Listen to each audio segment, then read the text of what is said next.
আজকে আমি দেখাবো আপনাদের চোদ্দো শাক ভাজা। দেখুন এতে 14 রকমের শাক কুচি কুচি করা আছে। আমি 2 চামচ তেল দিচ্ছি। এতে আমি সামান্য 5 ফোড়ন দিচ্ছি। এবারে আমি এতে পেঁয়াজ, লঙ্কা এবং একটু 1 কুচি রসুন কুচিয়ে দিয়েছি।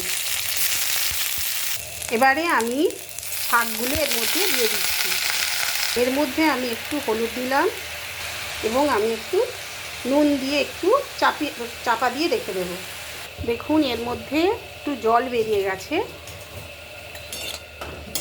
আমি আরও কিছুক্ষণ এটা চাপা দিয়ে রেখে দেব। দেখুন এর জল এর মধ্যে শুকিয়ে গেছে এবং আমার শাকটাও ভাজা হয়ে গেছে। দেখুন চোদ্দো শাক ভাজা। চোদ্দো শাক ভাজা।